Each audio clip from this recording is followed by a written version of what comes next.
Welcome to the Susan Brender Show. It's all about you, featuring shows on health and wellness, the performing arts, politics, and people who inspire you to be your very best.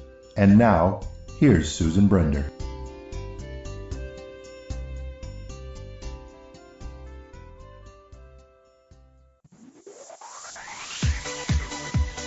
This has been brought to you by Megger, a company that has been serving the electrical test and measurement industry for over 100 years.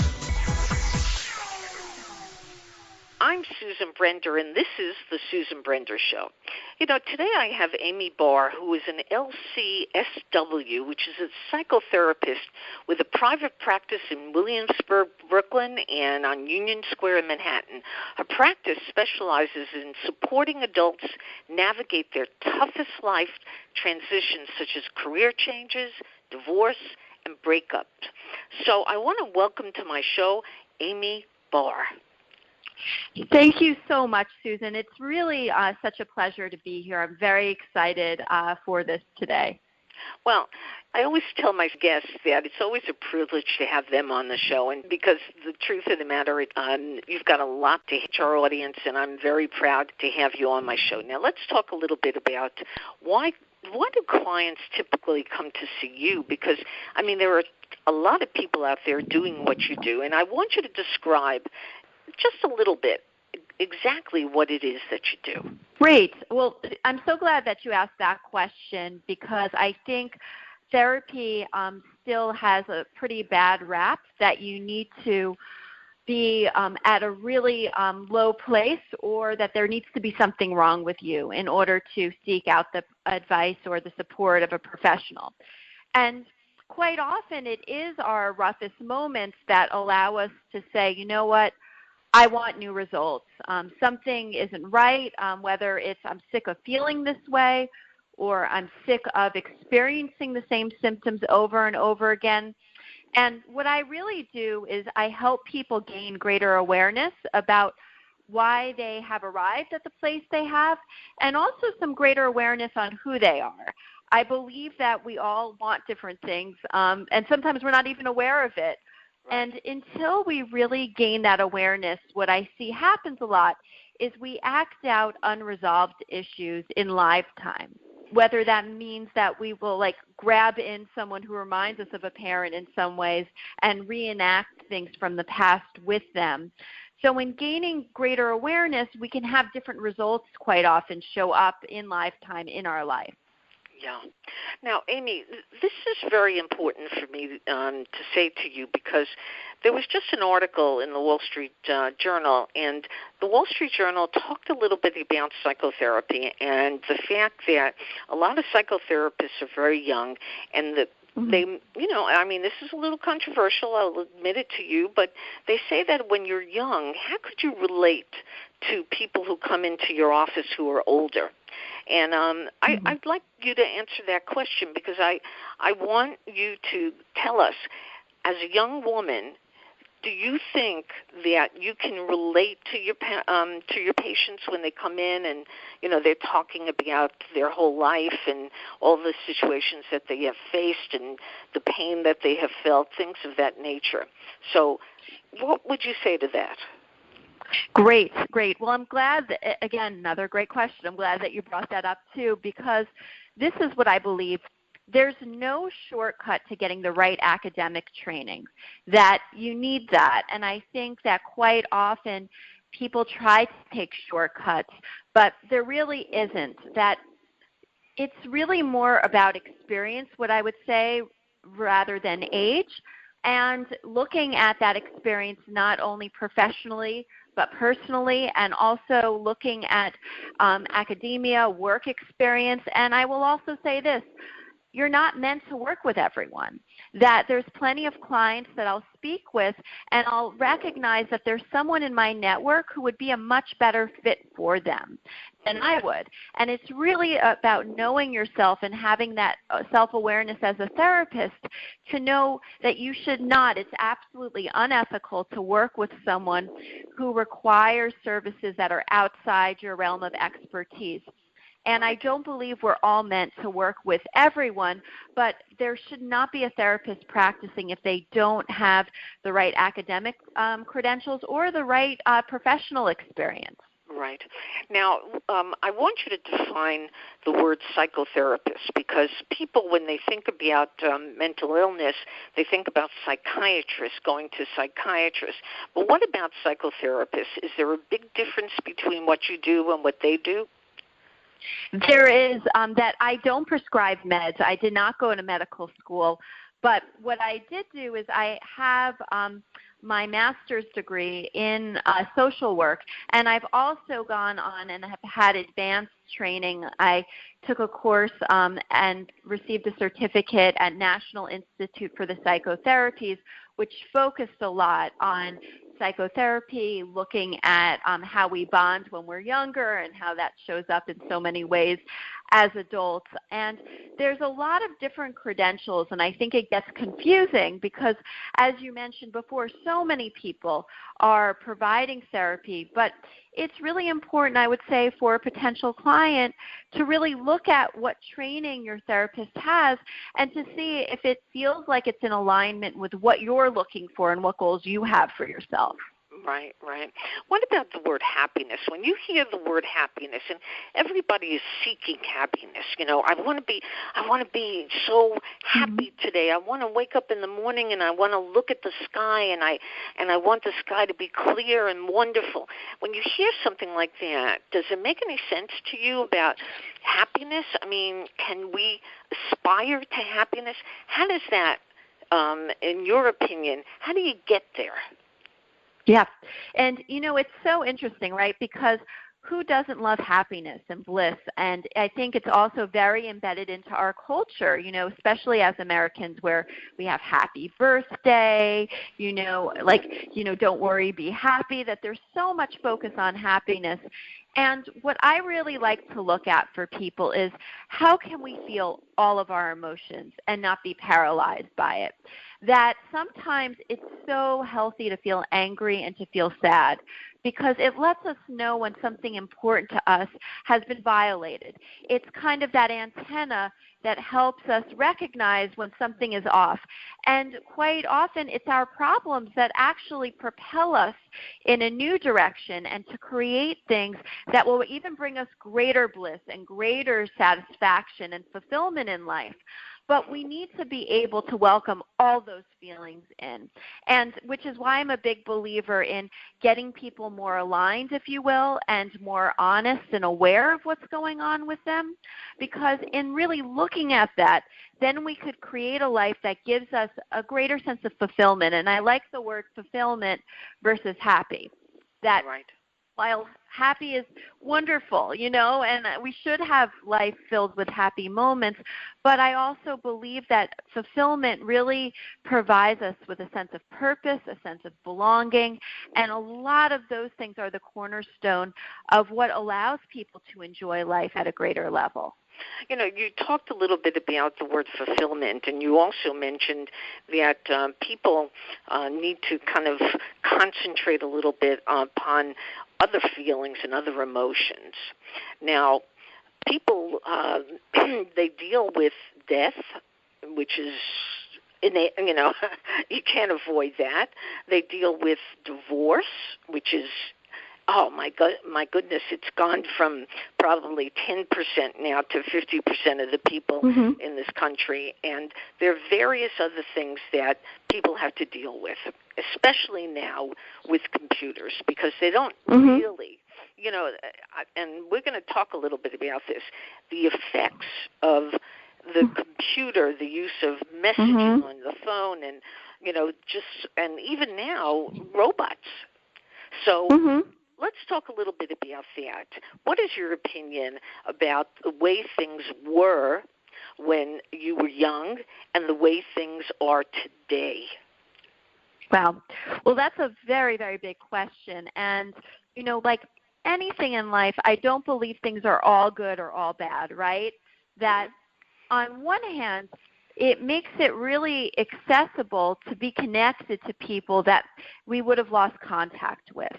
And I find that social media could provide a great sense of connection, whether it is a lot of people wishing you a happy birthday, whether it is people being able to know when you've lost a loved one and to provide immediate support in grief.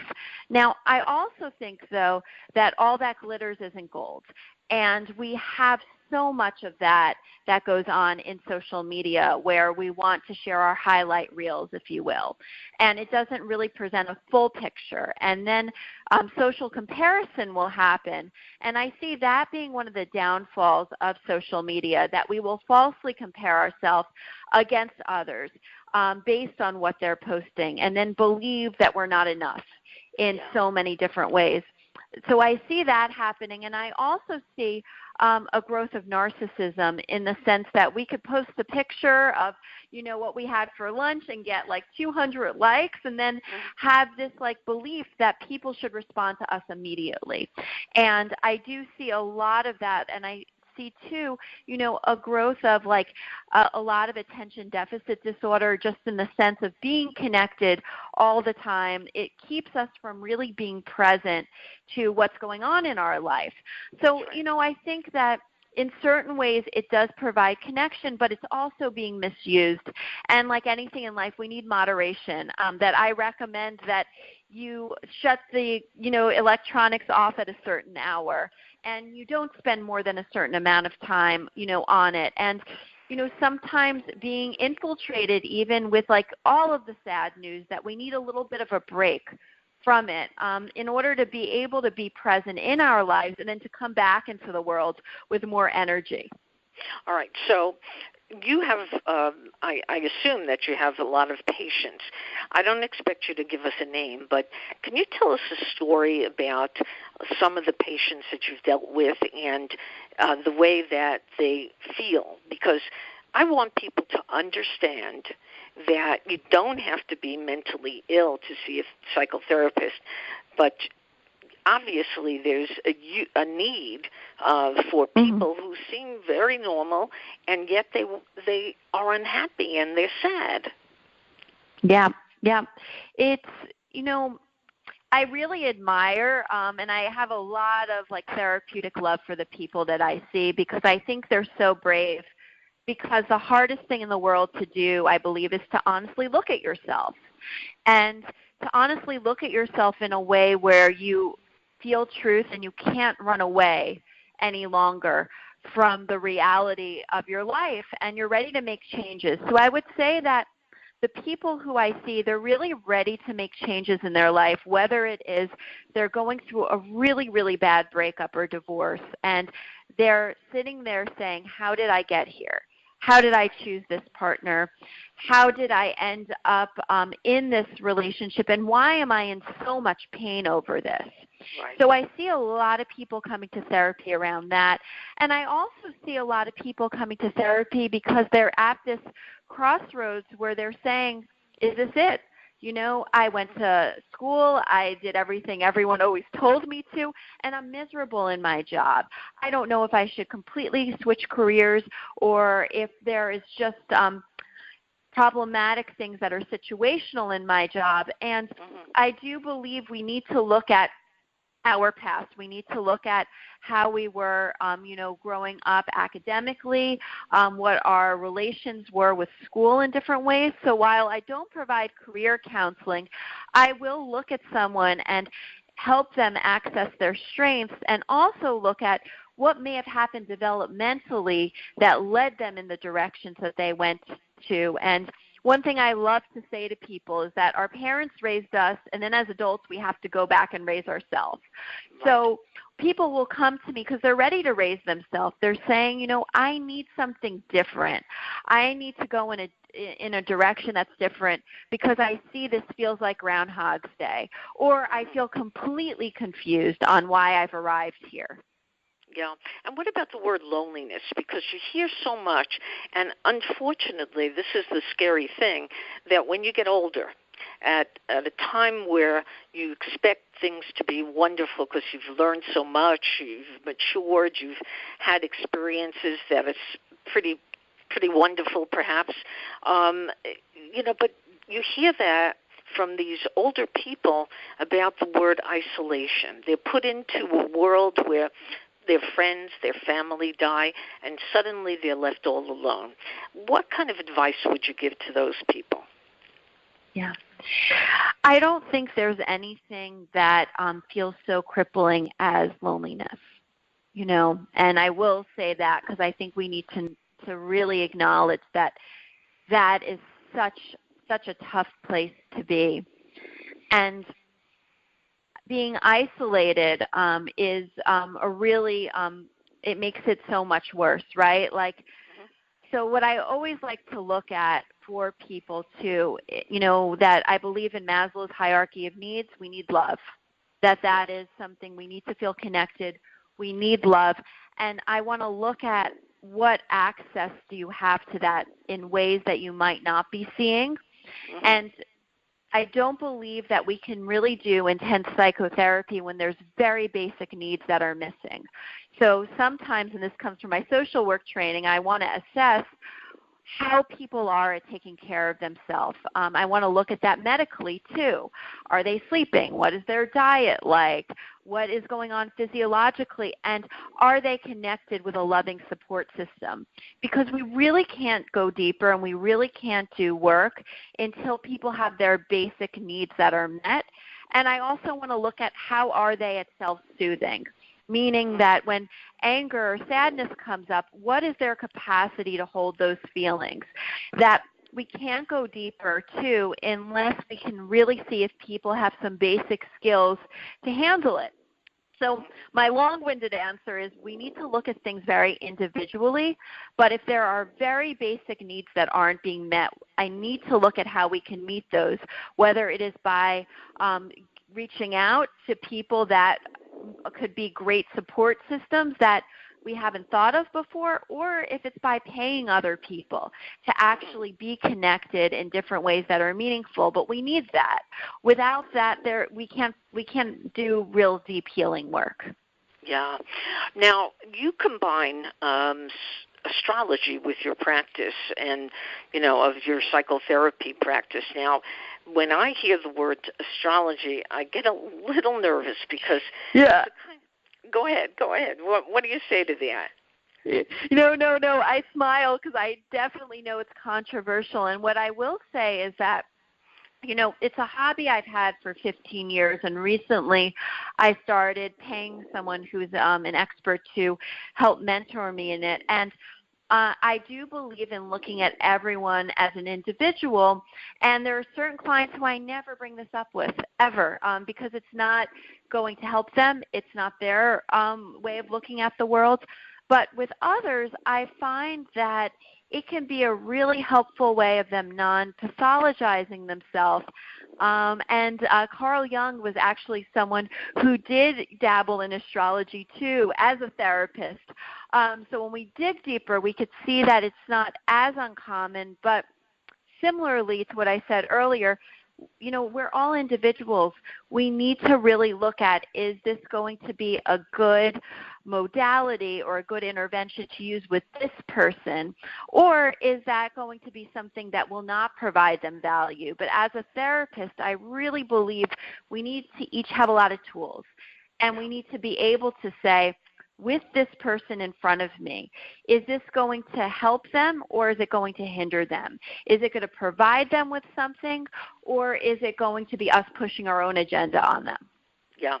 Now, for you particularly, it sounds like you employ mindfulness and self-acceptance even in your everyday life. Now, knowing that, how would you define, and I think this is a very important thing because everybody whom I've met, from the psychotherapy down to the psychiatrist, they always talk about mindfulness. What is mindfulness? Mm-hmm. Yep. And it's really, in very simple terms, it's about how do we be present in the moment to all of it, right? Our body, because I think our body offers us a wealth of information.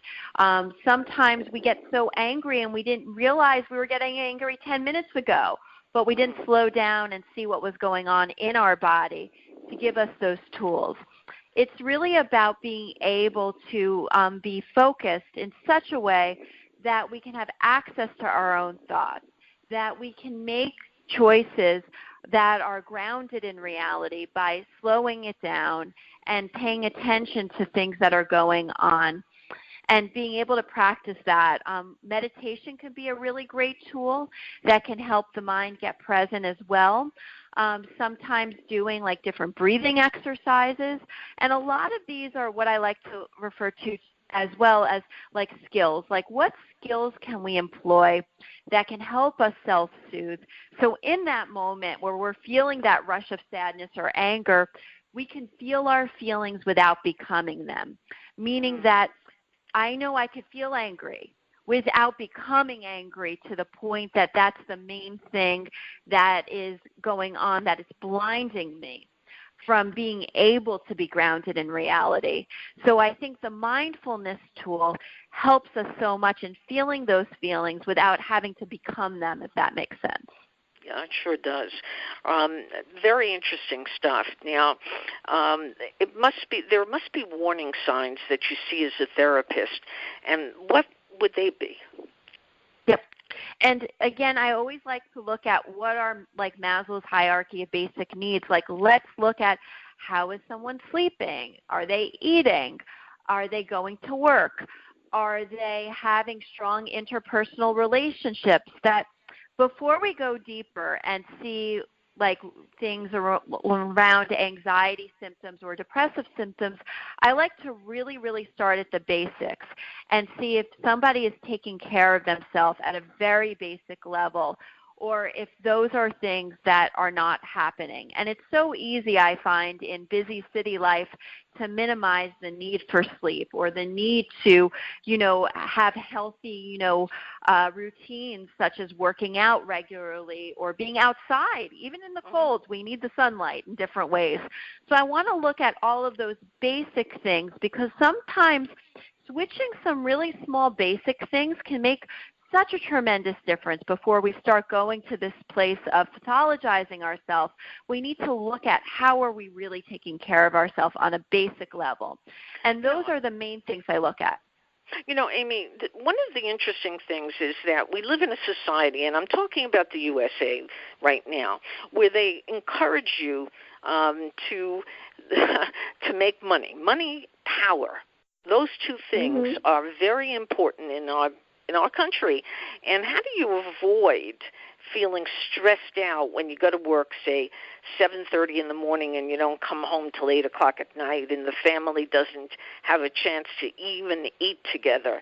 This is the reality of the way we live. And I just wonder, what would you tell these people? Because it seems that they judge themselves upon how much they make, how much power they have within their companies, and whether they call that success.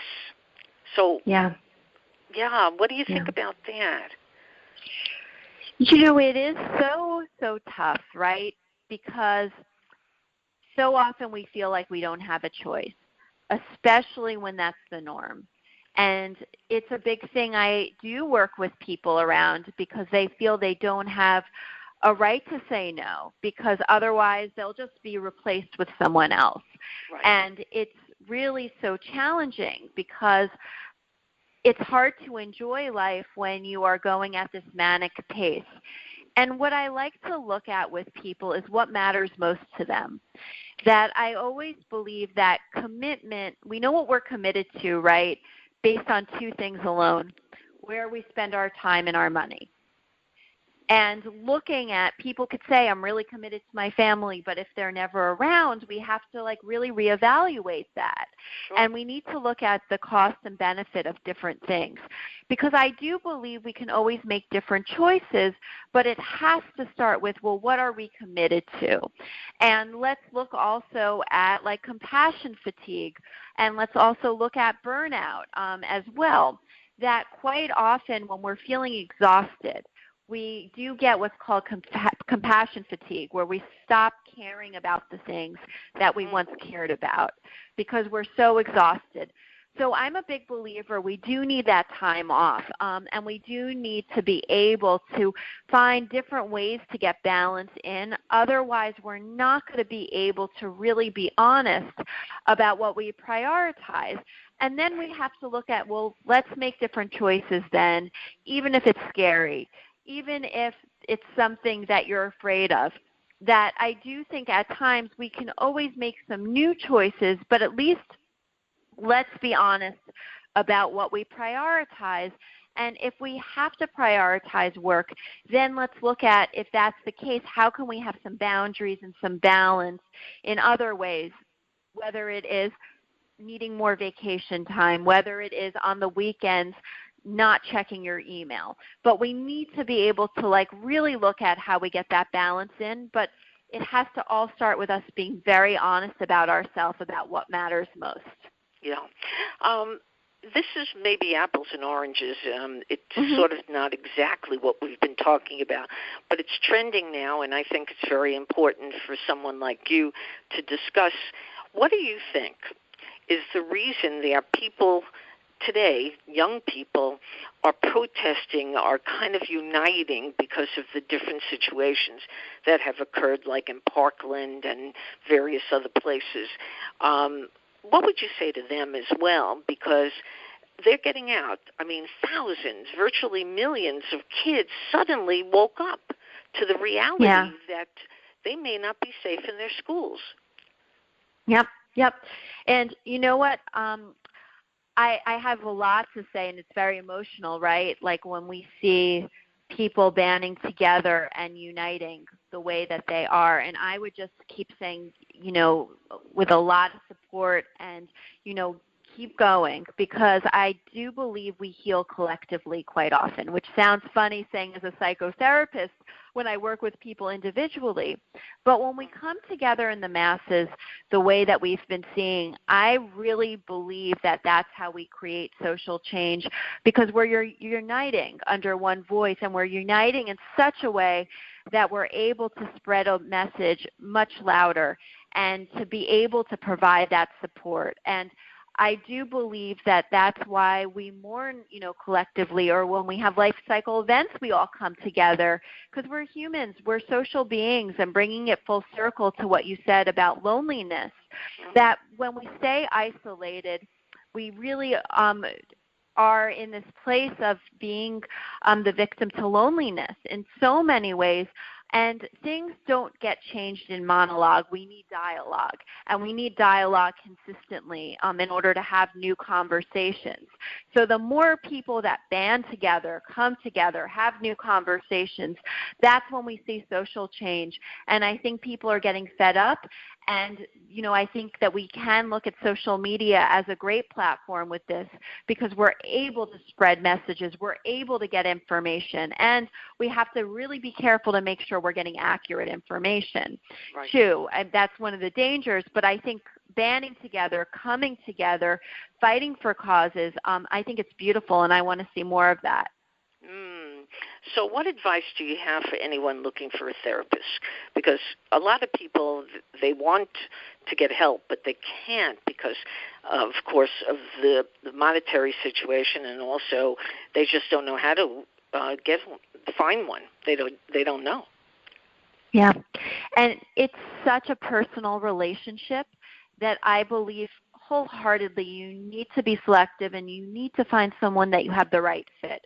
So what I would say with that is speak to a lot of different people, if you will, that I believe we have so much knowledge in our gut instinct, and quite often we really aren't taught how to listen to our instincts. And by speaking with multiple people, on the phone, that I give 15-minute complimentary phone consultations to answer questions and to also see if it's a right fit.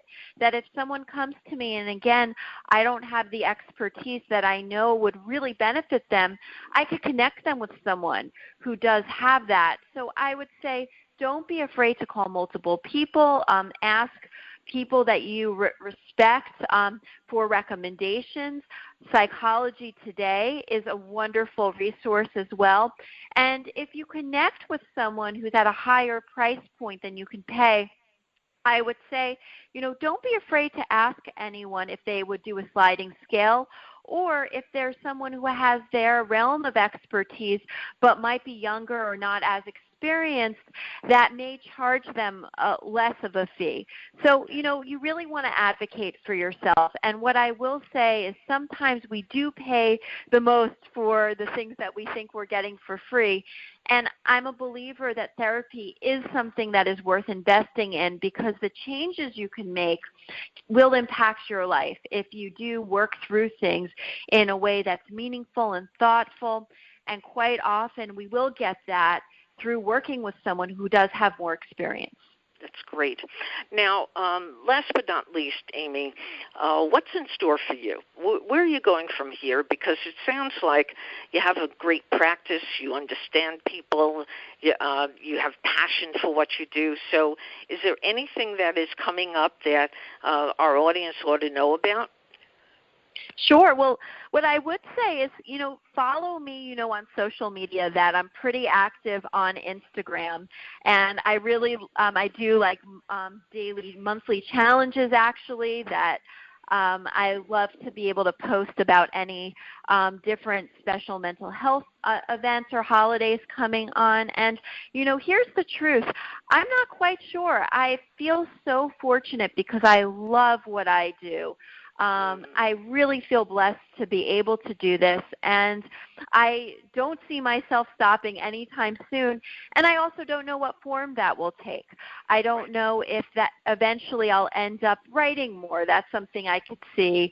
I'm looking to be more visible as a public speaker, but I do believe so much in the work that therapists do, and I feel so fortunate that I love it. So I don't see myself stopping anytime soon with that, and we'll see where everything else goes, like anything else, right? That's right.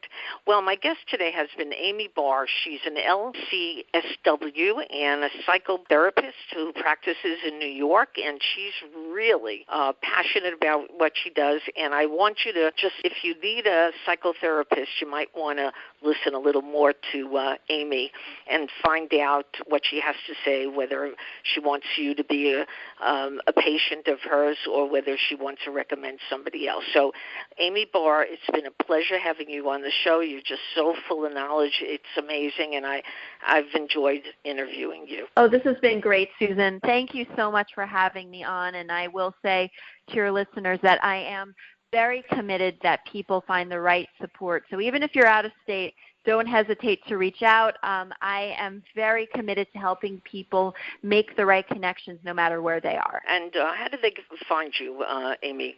Do they go to your website or Instagram or Facebook? How do they find you? I would say to go to my website. And my website is Aimee, and I spell my name AIMEEBARRLCSW.com, and I try to get back to any email inquiries within 48 hours, 24 to 48 hours. Terrific.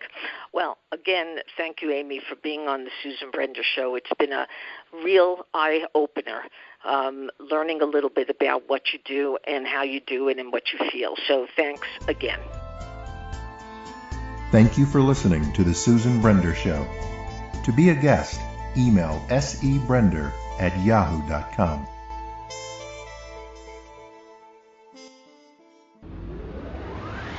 This show is brought to you by the Spectrum Firm Incorporated, a helping hand on the FCC highway. The Spectrum Firm specializes in FCC licensing, related engineering, and project management support in the private wireless industry. We offer FCC licensing, engineering support, and related services, including annual programs for license maintenance and renewal services, spectrum analysis, strategy, and frequency management. For more information, call 858-484-8502 at www.thespectrumfirm.com.